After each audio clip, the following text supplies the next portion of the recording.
Oh no, he would save her this time. He wanted to hear each and every separate ink-strangled scream. He wanted to hear bones crack and children crying for mercy. It was pure ambrosia to him. With a cry of glee,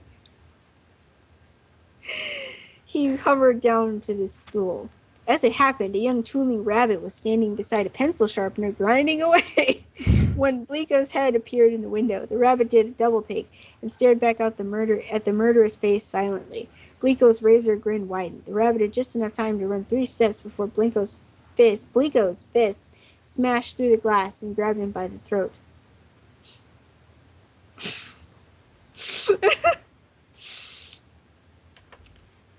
The other toonlings in the class erupted into panic and chaos as the life was drained from the young one. Liko threw his lifeless body in a corner to turn into ink on its own. I will be your substitute teacher today, class. Be warned. I am very strict. Few toonlings managed to escape the school. Even the ones that had mastered toon escape abilities found it difficult when Bliko blocked the exits with rubble. He flew through the school in pure exhilaration. All around him, toonlings were crying or dead. As he murdered and absorbed, his muscles grew once again. A red streak appeared on top of his head, and his hair grew longer. His eyes became an even deeper shade of blood. Blood red. A good first course, but I need more. He could sense no more energy within the walls of the school. A few fading strands of energy.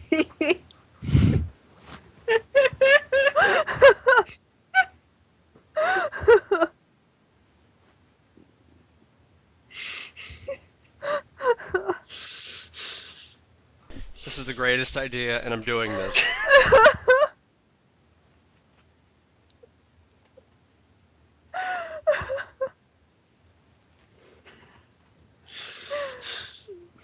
A few fading strands of energy reminded him of the ones that had escaped, but I'll get them later. Sooner or later they will all come to reside within my belly. He laughed at his cruel joke and moved on, crashing through the broken building like chalk. Behind him, Theodore had cautiously crept out of the bathroom stall he'd been hiding in. He was lucky that Mike had taught him how to conceal his energy. Were it not for that, he would have met the same fate as his friends. He searched relentlessly for survivors of Bliko's attack. Back at the apartment, Blinko was writhing on the ground, seemingly in a seizure. He was feeling every bit of pain that the toonlings were enduring. His conscience was treating him as if he were the murderer. After all, Blinko was part of him. I thought we just spent, didn't we just spend 2 separate chapters at 2 separate times saying, oh, I purged Blinko from my body. Oh my gosh. It's like, you're not him, you just look like him, but he's, Make up your mind, author, for crying out loud. All of these innocents. No, I can't take it. All my fault. All my fault. Blinko pressed his hands against the side of his head, trying to black out the screams. Then silence. All at once, every scream stopped, as if someone had pressed a mute button. He didn't know what was worse, the screaming or the deathly quiet.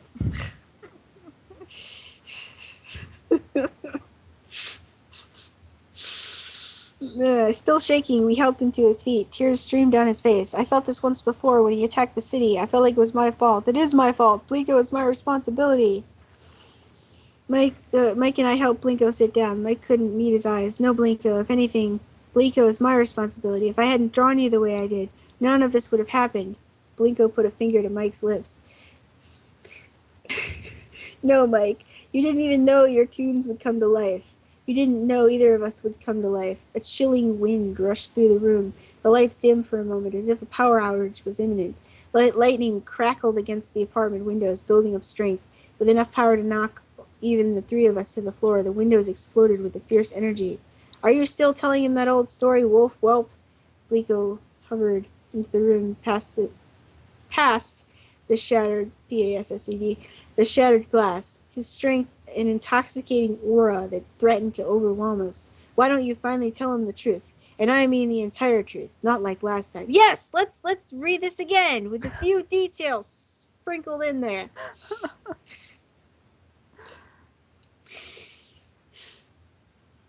You monster, Blinko growled. through gritted teeth, looking angrier than we had ever seen. You murderer, all those lives gone. You killed them all. I felt it. I felt their pain, and worse, I felt your pleasure. You took pleasure in slaughtering them, just to feed your own bottomless ambitions. Well, no more, no more, do you hear me? This ends right now. I can't let you leave here alive. We can't both exist. Ha ha ha, book, you are not Harry Potter. Shut up. Ha ha ha. For once, I quite agree with you, Blinko. Blinko sneered viciously at him. We can't both be alive. You've always sickened me. Being such an upholder of, he spat the words, truth and justice. Don't you get it, you worm? There is no such thing as truth and justice. There is only ambition, ruthlessness, power. And soon even that will have only me as its primary holder. Once I'm through with you, I'll destroy this world. I just wanted to see you brought to your knees first. He placed 2 fingers inside his ear, and with a sickening pop, pulled a book out of his head. The book looked old and dusty, its edges held together by binder rings. The front of the book was titled Blood and Ink. Oh my gosh, are you serious?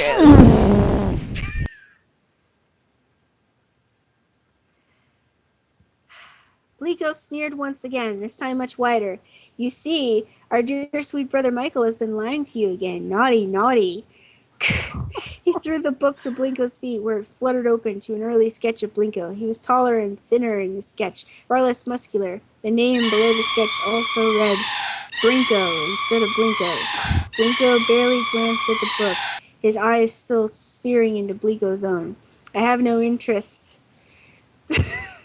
in what you have to tell me, Blinko. I will not listen to your lies. Blinko, Mike's timid voice made Blinko turn his head. I have to tell you the truth. The complete truth this time. Chapter 14. I don't blame you, Tara. I do not blame you at all. A young intern named Michael Warner walked into Blute's office. The old man was No. as crooked as he No. was miserly. 2 No. things Mike couldn't stand about him. Those were his forbidden. What? No, I can't see it. No, it's not loading. Evan, no. I want to see. I want to see. Team, if you can see it, can you put it on the Just screen? reload it or something, but I'll get it. Oh, no. Yeah. It's too late. No, it says, Here it it says comes. forbidden. Here it comes. It's too late. It's too late.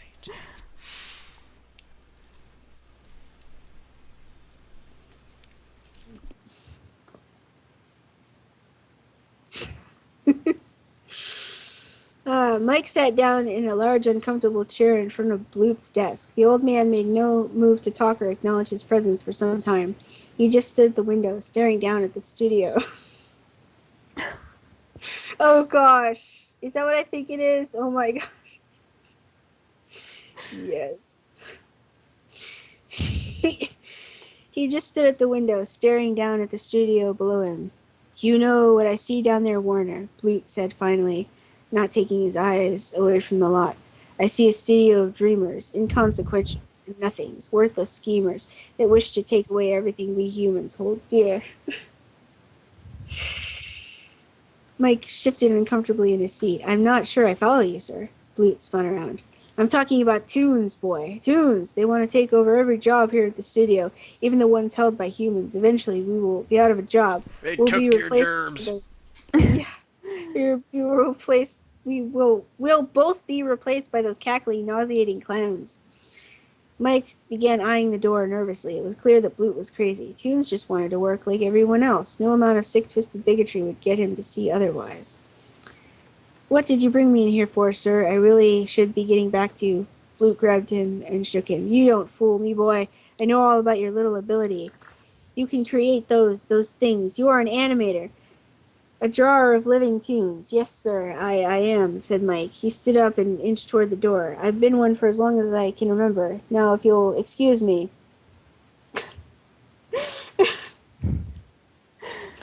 Just a moment, boy. A wicked sneer spread across the old man's face. I have a task for you.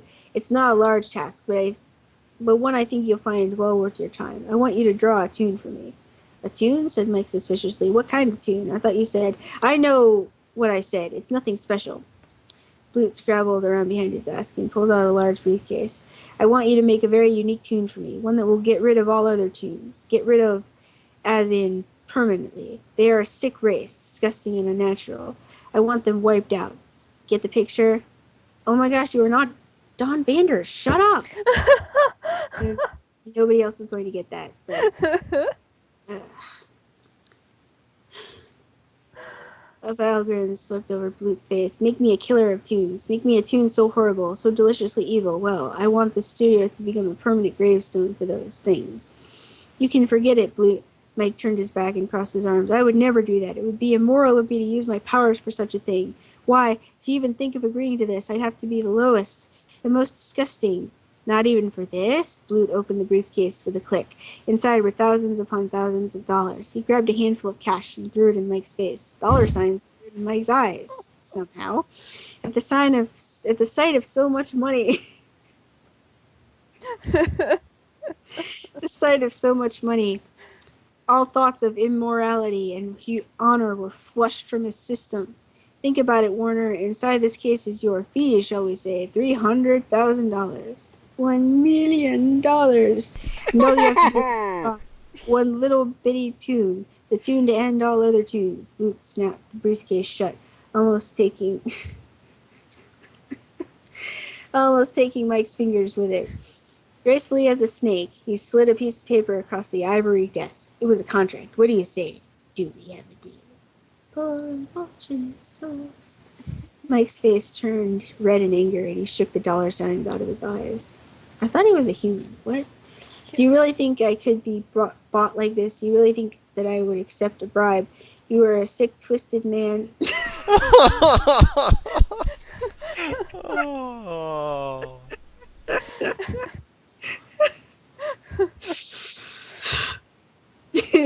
You are a sick, twisted man, and I refuse to work for you. I quit. He turned his back to Blute and angrily marched toward the office doors. You're making a big mistake, Blute screamed at him. I own half of this town. You'll never work in this business again. Do you hear me, Warner? You're finished. What about your prospects? Mike paused with the office door open a crack. What about them? There are plenty of studios in this city that you don't hold an iron fist over. You want a job here, do you? The old man sneered. How would you feel about being blackballed out of the business? What? I am serious. That's what it says. Oh my Blackballed gosh. out of the business. So appropriate link, Bon. Isn't that a thing in Hollywood, though? Blackballing? Blacklisting, I know of. But, whatever. It's still stupid. Even if he used it right, it's still stupid. Ugh.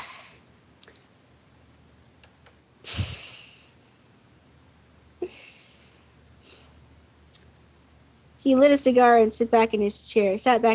I can get that done quite easily. By this time next week, you'll be back on a bus to wherever you come from, because we couldn't be bothered to give you a backstory. Nobody will hire you. Nobody will hire you. Your career in this town would be finished before it even began. This time he had him. He could see the boy's will breaking. Slowly, Michael turned back to face the CEO. All right, I'll do it. Mike bowed his head in defeat and shame. If you're going to hand me an ultimatum like this, I have no choice. You'll have your tune by tomorrow. I'll have my tune by tomorrow, what? Blute glared at him over his cigar. You'll have your tune by tomorrow, bitch! No. Sir, with shaking hands, he Actually, bent it's over Dan. the desk. He bent over the desk and signed his name to the contract. The ink glared up at him like a mark on his soul. Symbolism! Outside, Michael sat on a studio bench, thinking about what he'd done. Across the lot, he could see a tuned pig and a tuned cat practicing slapstick with each other. The pig heaved a cream pie into the cat's face with a giggle. Mike watched as the two did a chase, throwing anvils at each other. It's appropriately redundant as this entire freaking story, Tara. Like, ordinarily he'd have been cracking up watching these two, but today he just wasn't in the mood. Today he'd sold his soul to the devil for $300,000 in a career. He was about to get up and move on when he saw out of the corner of his eye another tomb. Standing at the end of the sidewalk was one of the most frightening things he could imagine. It was a gray tomb, the tomb of a wolf. But he looked wrong. His features were sunken in. His eyes were dead and lifeless. Mike's eyes grew wide as he realized who this particular tomb was. Banjo the Wolf had been at the height of his career in the early 30s in a slew of silent cartoons. He'd been a household name ever since his debut cartoon, The Wolf That Cried Boy. After the advent of talking cartoons, though his popularity had waned, these days few people knew about him other than toon buffs and historians knew about him. These days very few people other than toon buffs and historians knew about him. I'm sorry. What is I dyslexia? Yeah. Mike rushed over to Banjo, worried that the toon was sick. He didn't respond to his touch, acting like a lifeless doll if its limbs were pushed. Banjo, please speak to me. Please tell me you aren't. The words caught in Mike's throat, for he knew what had happened. Banjo had been forgotten, thrown into the dustbin of toon history. Without an audience or someone to laugh, he had no reason to exist any longer. But Mike refused to accept the gruesome truth. With grim determination, he tried to lift Banjo into his arms. Come on, Banjo. I'm not going to let this happen to you. This isn't right. This isn't right. It's not fair. You didn't deserve this.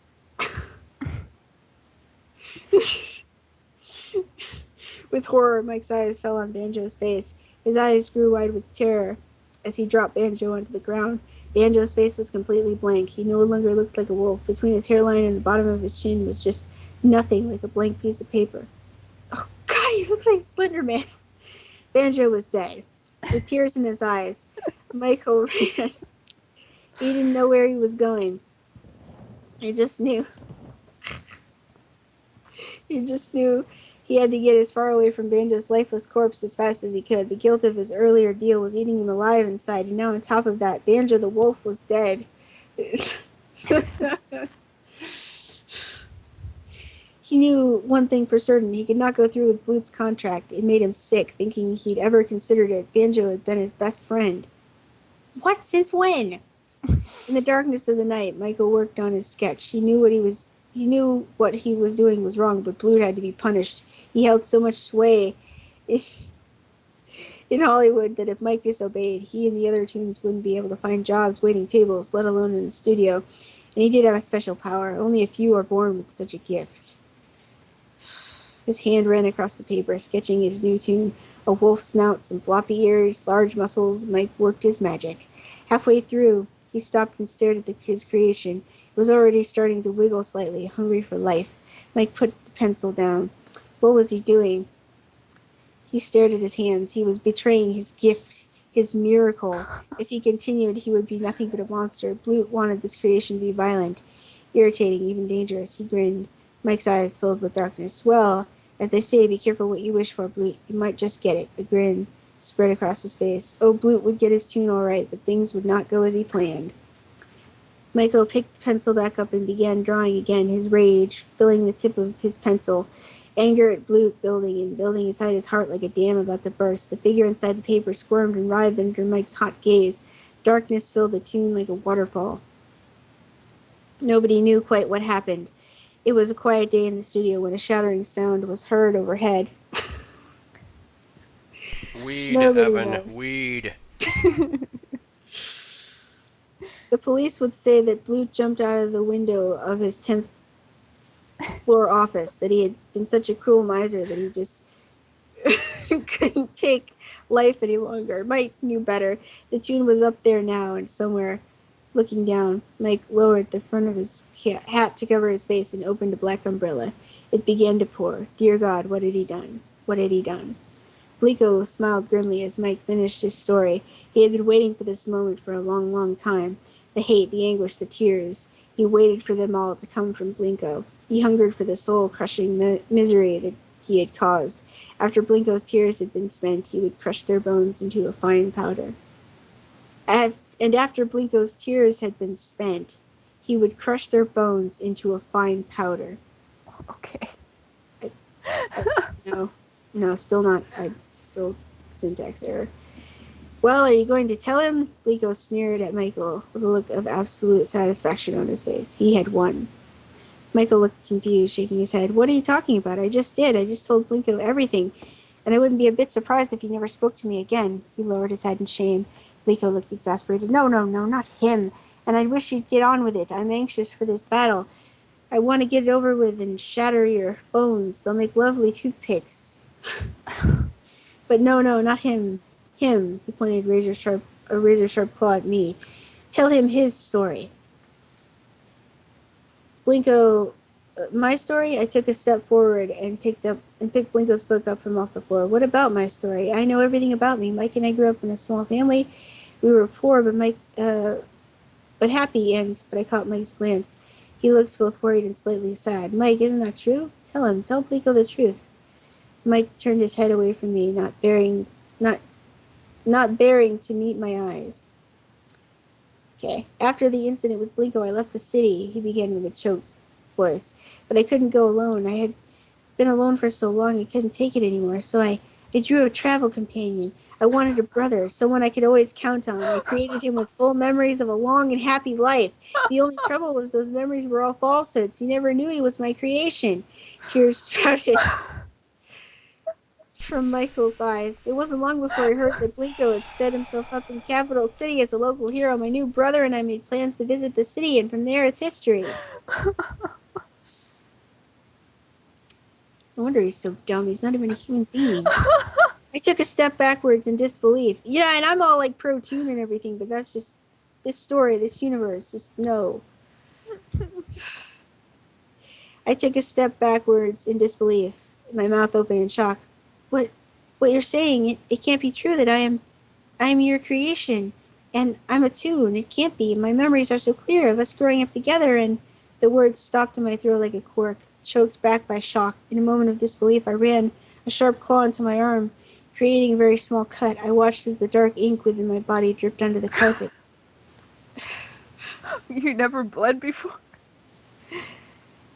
But it was all implanted by you, wasn't it? I was drawn just like Blinko was. You've lied to both of us. It must be the most oblivious tune in the world. Yes. I was interrupted with what sounded like air being squeezed out of an old, rusty organ in spurts.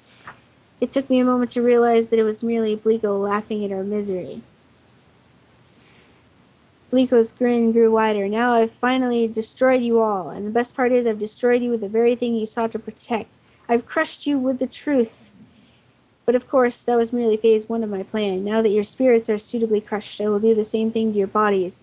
Before we could react, he launched himself at Blinko and fired off a volley of heavy punches to his abdomen. Blinko, still in shock, didn't even try to fight back. He was pinned between the wall and Blinko's rage, but he didn't have the willpower to fight back. Nothing was worth fighting anymore after the years of lies. How could this happen to me? I made my mistake. What am I fighting for? What's the point? Said Blinko through his pain. I might as well die. He shot Mike a sad glance as Blinko pounded and pounded him, the wall cracking under the force of his blows. Finally, with one vicious kick, Blinko sent Blinko crashing through the wall and into the hallway outside. Mike roared in anger and leaped at Blinko, his rage fueling his movement. You leave him alone! You leave him alone! His sword appeared in his hands. Do what you want with me. After all I've done, I deserve it. But if you touch my brothers again, I will wreck you. Blinko sneered. Still defending them, they don't even like you anymore. The stupid one has lost the will to fight, and the dragon is still in shock. I think you have that backwards, dude. You're fighting a losing battle there, boy. Better I fight a losing battle than surrender to one, and my brothers couldn't possibly think less of me than I do right now, mainly because I'm responsible for your ugly mug. Blinko's sneer turned into a scowl. It's time to die, little bad wolf.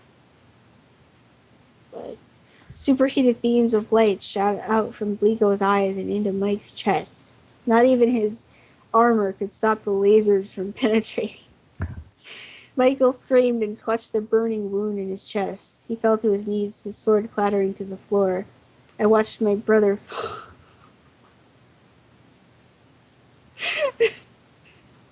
All of the yes. I watched my brother fall, and a look of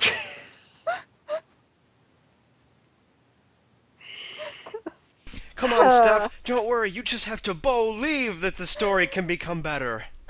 a look of grim determination fell upon my face. You killed my brother, you sick monster! Rising out of my shock, I charged at Bleeko with full force, laying into him a fierce stream of blows and kicks. He struggled to block each one, but he couldn't keep up. I barreled into him with the force of a great typhoon, and buried my fist into his nose, sending him flying through the roof. I looked for Blinko, finding him slumped against the wall, staring into nothing. For whatever reason, I still feel loyalty to Mike, and I still feel loyalty to you. I know that it's hard, Blinko. It's hard to forgive, especially so quickly, but if we can't, then Blinko will win. Everything we've worked for will be lost. Mike, the city, the league, even Trudy. He will annihilate everything, and he'll laugh while he does it. Blinko came solemnly to my side. You're right, said Blinko. We must do whatever we can to stop him. Even in the face of betrayal, we have a duty to this world to protect it. We rose up through the hole in the roof to meet Blinko and decide the fate of the world. You know, among all the other metaphors and crap, I think Blinko is a metaphor for bipolar disorder. Because I swear to God, every single thing is like, no, we must fight. Oh, no, why? It's hopeless. No, you have to let him crown you king. This is so important. Oh, no, Blinko's gonna win. It's hopeless. He's mad. It's my fault. No, we have to fight. Oh my God, why?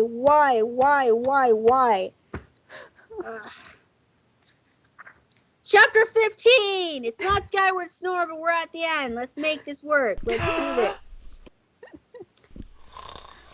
Chapter 15, last freaking chapter. You cannot and will not win, I exclaimed through my teeth as we floated above the city we loved so dearly. I won't let you. We won't let you.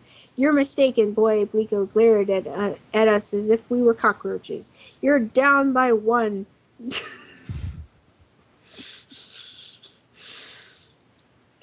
It is you that cannot beat me. Face it, each of our lives have been leading up to this one point. They've been leading up to this one fated battle between brothers. Such is the way of destiny. Destiny has a way of screwing you over. It sure does, Blinko. It sure does. A wave of energy spilled from his body like a sheet as he yelled at the top of his lungs. Now we'll see who has the last laugh. The three of us rammed into each other, exploding kicks and punches at lightning speed.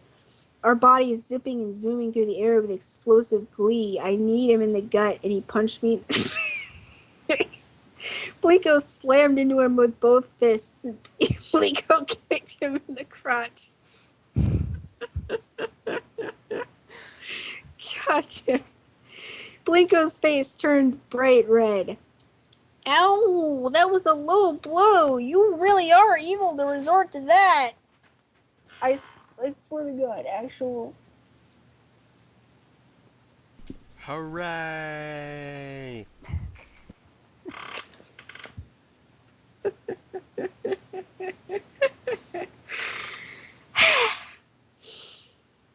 It's a living. Being evil has its benefits and great dental. But enough of that. Time to finish this.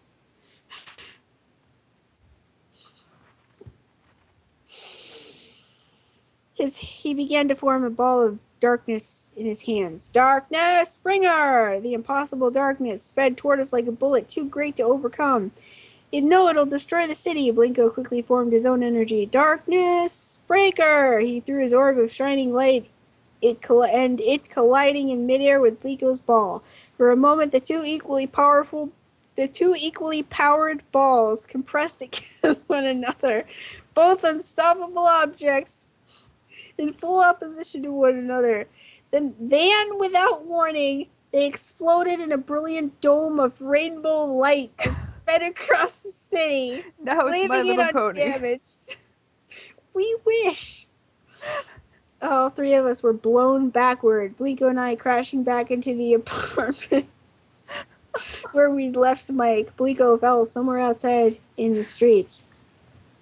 But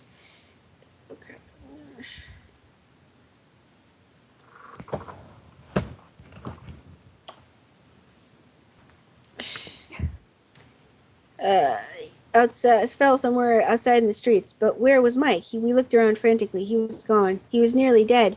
How could he possibly have left? And even if he did, we're in the middle of the final battle here. He ran away like a coward.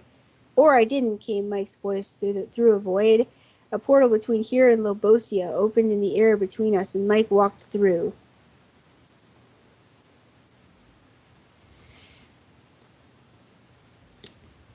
The Lobosian guard heard my cry and took me back to Lobosia momentarily. He pounded his chest. Lobosian healers are truly miracle workers. He grinned. Outside, Plico lay in a dirty puddle in an alley. Lucky for him, a smelly hobo had broken his fall. He rose up onto his elbows, glaring up first at the top floor of the apartment, then at the boy's face that loomed over him. Hello there, said Clyde. He held a small gray bottle over Blico. Special delivery for Mr. Blico. Bombs away. He tipped the liquid onto Blico's face before he could move. The turpentine began its work the moment it touched Blico's face. It sizzled and fried, and Blico screamed bloody murder. His shrieks echoed through the night. He grabbed Clyde by the neck as the skin on his face began to melt away. You! What have you done? My face! You've sealed your fate! With anger, he hurled Clyde into a wall. His neck snapped with a sickening crack. Clyde lay motionless on the ground. His neck twisted into an unnatural position. As Blico, Mike, and I came to ground level, we saw what Blico had done. Clyde, I gently took his hand. You stupid knucklehead, you shouldn't have gone against Blico alone. I began to cry, tears welling in my eyes. We were gonna be together. You gotta live, you just gotta. I fell to my knees. My eyes turned blood red and faced Blico. You ruined everything! You ruined everything! Blico fell to the ground, his hands covering his face, still steaming from the turpentine bath he'd received. Though he was in pain, he still laughed at my misery. Oh, how fun! Mike gently shook Clyde's wrist and felt his pulse. With sadness, he shook his head, and we knew that he was gone. He sacrificed himself to save us and the world. We should be proud of him. At long last, he has proven that he was a true hero. After everything else that he's done, this last act of his showed that he had courage and integrity. He will be missed. The three of us knelt beside Clyde's body, silently weeping, praying that things would be different. We prayed that he would jump to his feet and yell that it was all an elaborate prank, but we knew in our hearts that it wouldn't happen. Quick, cry tears of resurrection. If you wanna be an hero. He died in one final heroic act. Our mourning was to be short-lived, though. Ignorant brat! Plico sat up, the skin on his face melted away, leaving a gleaming skull peering at us through a steaming circle of flesh on the side of his head. The sockets in his skull continued to glow a bright red. What am I even reading? His fangs, even more horrifying without the benefit of skin. His voice was much deeper, almost mechanical, the turpentine having wrecked his vocal cords. You are all fools. You persist in fighting me when you know I am unbeatable. The brat has ruined my face. He had the nerve to cause me pain. He is lucky that I gave him the freedom of sweet death. If I had allowed him to live, it would have been as my victim. He still would have died, but slowly and painfully. I would have relished his screams, such as I will do with you. He rose to his feet. Yes, you are all fools, for you persist in this folly that you call life, something I will release you of, which I will release you from soon. What? Actual sentence.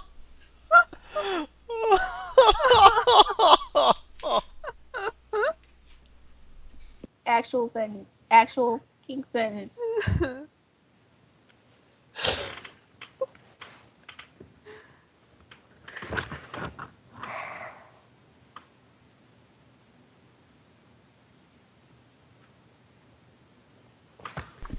Screen cap request. Oh, okay, hang on. Where is it? Evan's got nothing for that.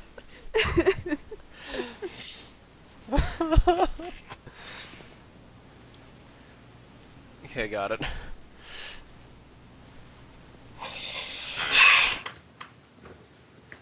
Hang on a minute.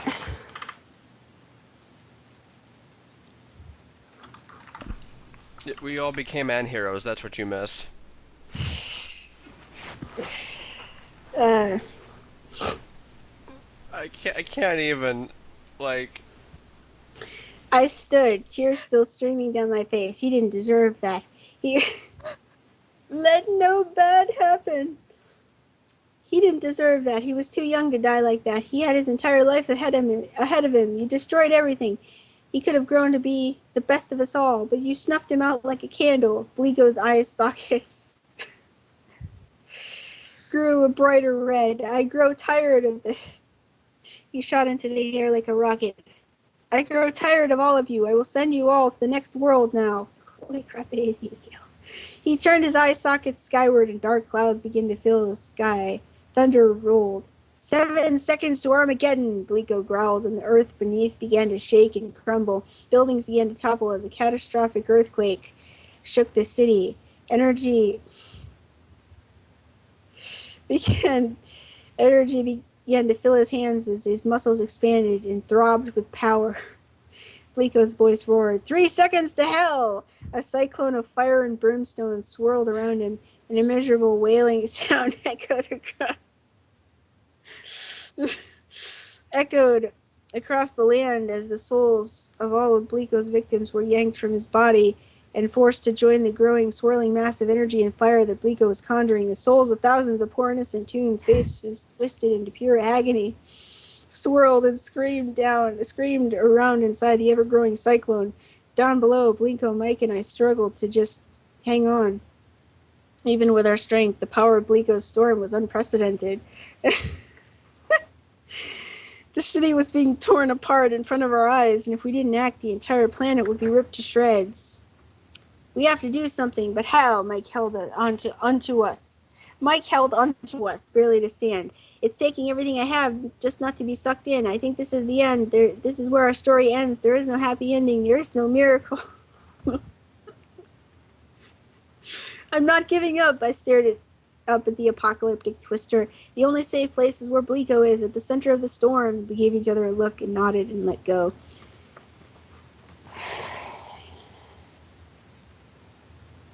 Oh dear. Yes.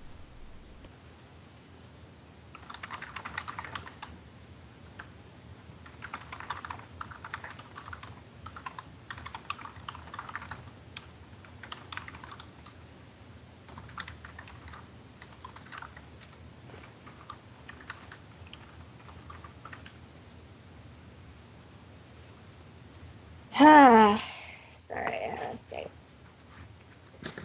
People, Skype. The power of Bleeko's storm pulled us into it, burning and tearing at our flesh. Though in pain, we fought against the outer layer of hell that Bleeko had conjured and pushed forward to the heart of the matter. It was far calmer in the eye of the storm. Looking upward, we now saw that Bleeko was powering up yet another attack. The souls that wailed around in the tornado were slowly being pulled into a growing orb in his hands. He would use his victims to destroy the entire earth. Still conscious of their monstrous tyrant's actions, Bleeko's victims tried to rail against him to no avail. No matter how much they struggled, no matter how much they screamed, they could not escape his iron grip. Bleeko looked at us very casually as we rose up to meet him. You see this ball? This is the river Styx. Okay. What? You see these souls? These are the souls of your loved one. You see this toon? He pointed at himself with one mangled claw and grinned viciously. This is Sharon. What? We dashed at him, but with a mighty heave, he hurled the soul ball toward the ground below. I teleported below the ball in vain, trying to hold it back and raise my arms. My muscles exploded in pain as the ball met me. If it so much as touched the ground, everything would be lost. We're sorry, the souls wailed at me in sorrow. We don't want to do this. We never wanted to do this. Up above, Mike and Bleeko tried to hold Bleeko back. They zipped. Oh god. Is it Betty Hill? Please tell me it's Betty Hill. Yes, Evan. Yes.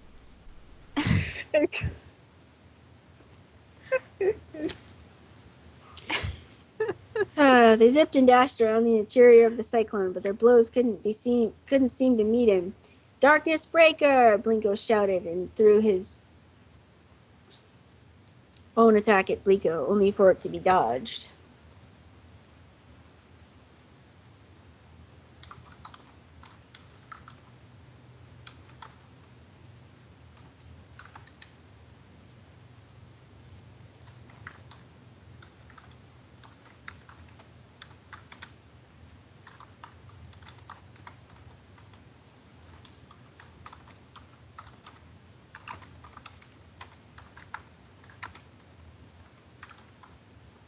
That doesn't sound like reading Chopper.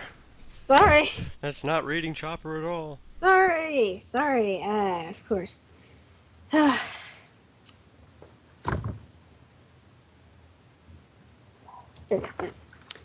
shut up. Okay. Mike slashed and stabbed with his sword, that mighty Lobosian blade, but Bliko only laughed. We were losing. We were all about to die. Some heroes we turned out to be. Below, I was brought to my knees under the weight of the ball, with my strength failing, my will failing. Everything that we had tried to stand for was about to be obliterated. I'm sorry, guys, I failed you. A single tear rolled down my cheek. Goodbye, Clyde. I only wish I could have seen you one final time. I failed you first. Hey, dummy, a snarky voice came from the orb right beside my ear. Are you really going to let some stupid ball get to you? I always thought you were overrated. Maybe I was right. My eyes grew wide. Clyde, is that you? Clyde's face pushed slightly out of the orb. Yup, it's me all right. I'm stuck in a destructive hellball, so what's your excuse? You really gonna give up? You're really gonna let us down and desert us? I can see you crying like a little baby. You want to give up now and say goodbye? I won't lie. It's gonna hurt like hell. Clyde, you don't understand. Did he just... Ghastly? Whap.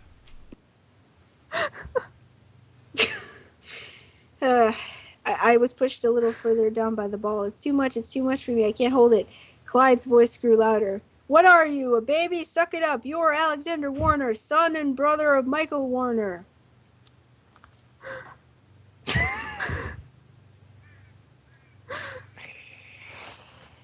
Son and brother of Michael Warner. Okay.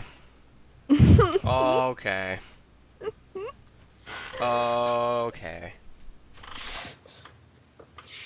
His voice choked up, and I could hear tears in his voice. I had just found you. It's not fair. I love you, doofus dragon. If things had been different, if I hadn't died. His voice trailed off. Look, none of this matters, because there's nothing that we can do about it. Just kill this loser. I don't want to see you here next to me.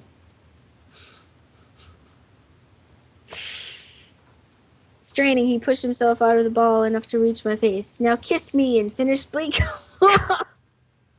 Our lips locked into a loving but far too brief kiss. You what, mate? You what, mate? You what, mate? Slowly and without another word, Clyde drew back into the ball. My face changed.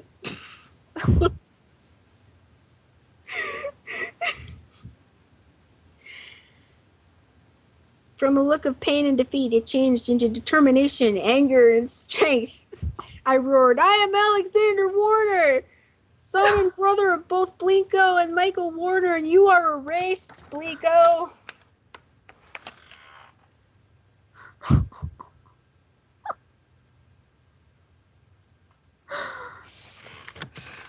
Oh, was that your middle finger you were holding up? How appropriate. I didn't mean to, or maybe I did, I don't know. With a mighty heave, I hurled the soul ball upward toward Blinko. Mike and Blinko teleported out of the way just as the ball struck a very surprised Blinko.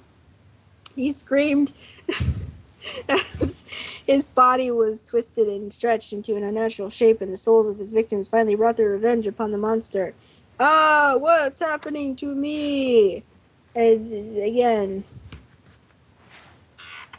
actual dialogue.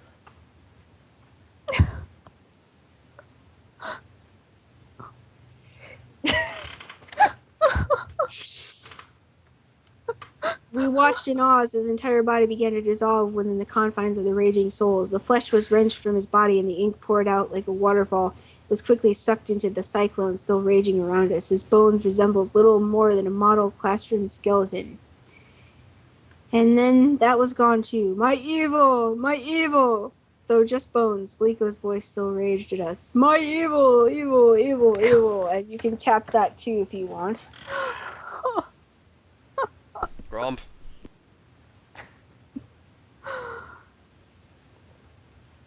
You can cap. No.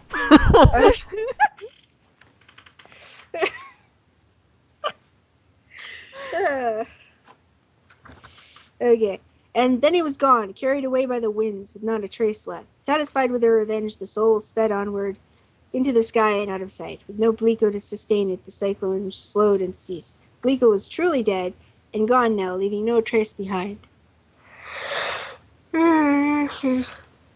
Bleako, Mike and I gave each other a great hug, tears streaming down our cheeks. We must have held that hug for 10 minutes. No words spoken between us. We didn't need words. We just needed each other.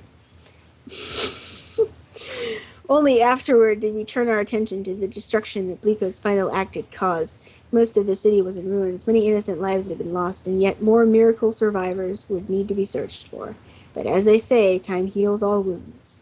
Trudy was found nearby in a mound of debris. Blinko gathered her in his arms and kissed her deeply. Slowly her eyes fluttered open. You are full of wonders, my Blink. My blank.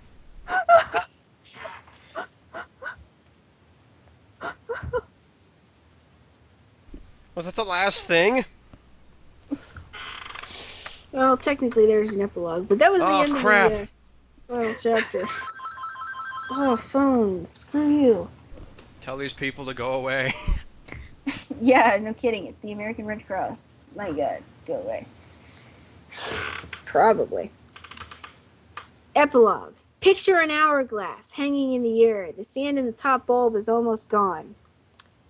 Only a few small grains of sand hang in the balance. Time runs out and the sand ceases to fall. But then a hand reaches over and flips the hourglass over again. Once more, the sands begin their journey anew. Oh no, is it telling us to read again? Blinko looked at the hourglass in his hand. Gee, thanks, Alex. It's very nice. Where did you find it? The League had gathered together on the moon base to celebrate Blinko's birthday. It was a very mixed emotion occasion, though. Though the feelings were high, nobody could keep from looking at the empty chair that had once belonged to Clyde, now decorated with his old costume drooped over it in respect. I found it at an antique fair. I figured you could use a little time to yourself after our ordeals. I tapped a rim tap on the table. Yeah, we're gonna need it, Bob.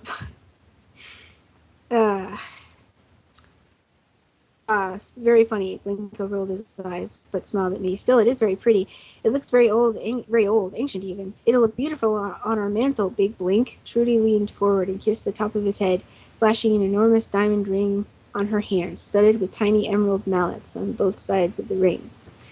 Mike wheeled in a huge cake, decorated with green icing and layers of thick whipped cream. On the side of the cake it read, Happy Birthday, Big Blink, in blue icing. No robot cake this time, though, right? Blinko joked. I think I've had enough of that for a lifetime. He stuck his finger deep in the cake and licked the icing. Nobody objected. No robot. It's just cake. This time it isn't a lie. Screw you! I smiled at him. That's right, Blinko. That's the icing on the cake. Oh my gosh. We all looked at each other and laughed. While the rest of the League celebrated, I felt the need to be alone. I gathered up Clyde's costume and quickly went outside. There, I sat on the roof and looked out at her. I wasn't happy. Blinko might have been destroyed, but it was at a heavy price. With tears in my eyes, I held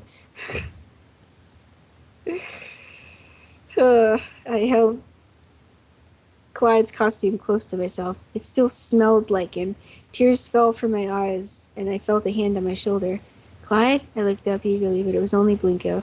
I should have known better. Blinko sat down beside me. You and Clyde. There was something more that wasn't there. There was something there that wasn't there before. Something deeper than just friendship. I nodded. And what's sad, I never even noticed. I didn't notice until it was too late. We kissed once. Well, a bit more than kissed. Oh, Blinko, we had barely begun to realize our feelings, but yes, I loved him. Not that it even matters anymore. I gripped Clyde's clothes tightly in my fists, tears flowing down my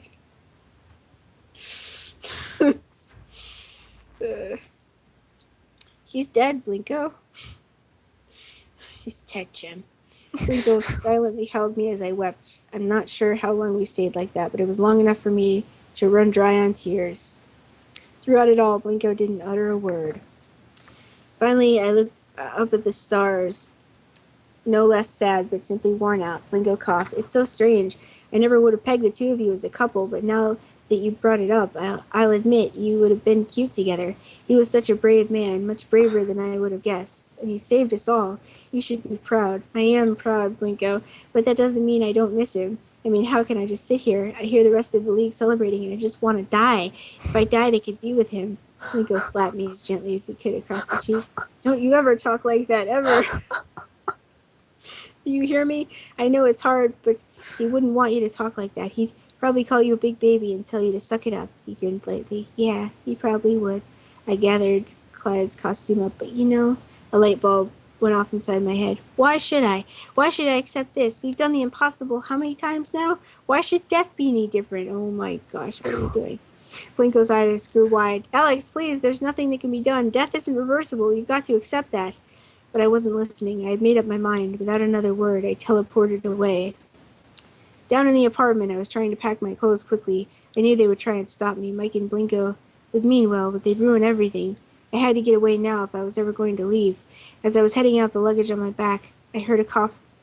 I was heading out, my luggage on my back. I heard a cough behind my back.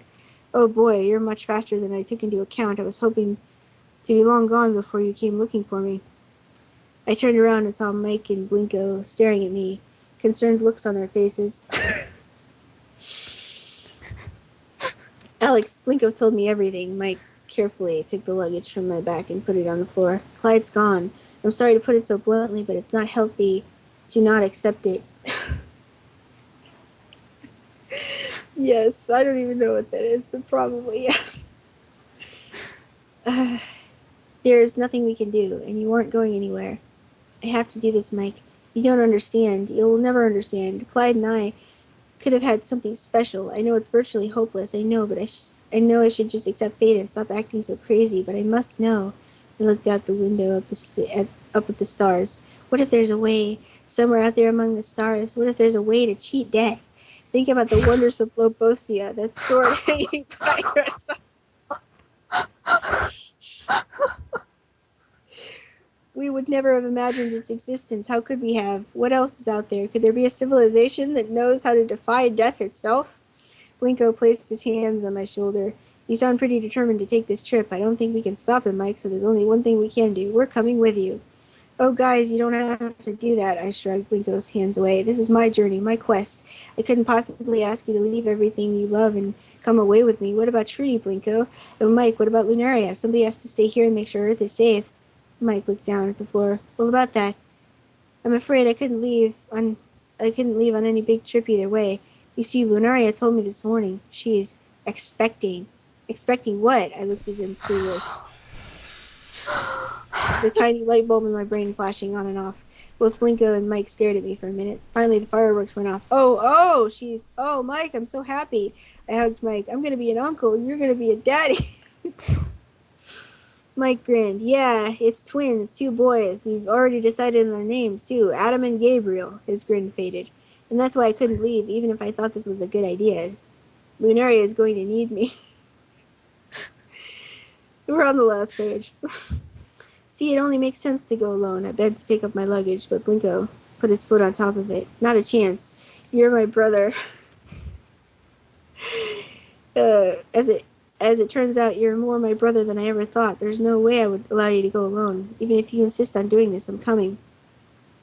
I opened my mouth to complain, but no sound came out. As much as I was pushing to go alone, the truth was I wanted Blinko to come with me. I was afraid of being alone with myself.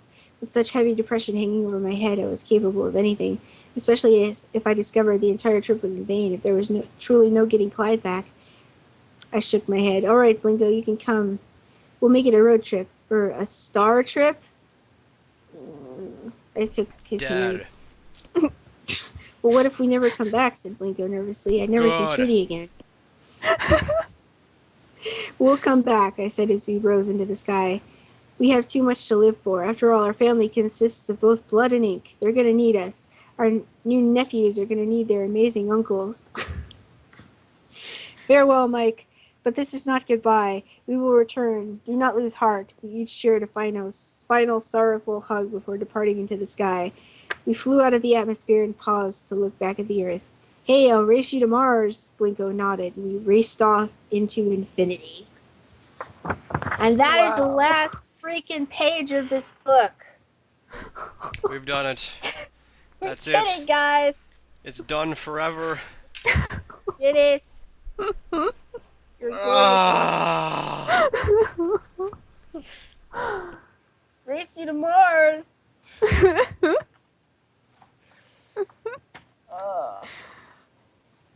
No, it's like one of those things. It's like how I think I look, how I actually look.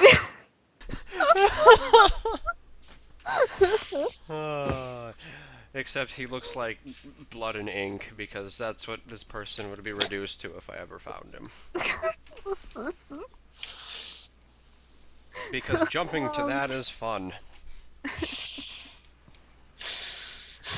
So yeah. So if you would like to support this great author, give me your address and I'll help you support him.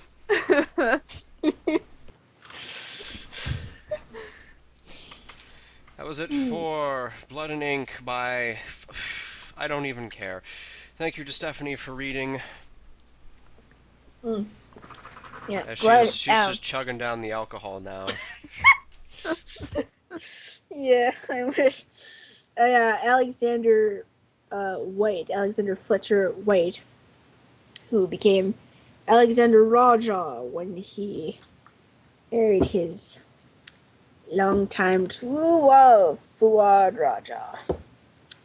He is a published author, and he is too good for DeviantArt because he has real things, and he's a published author.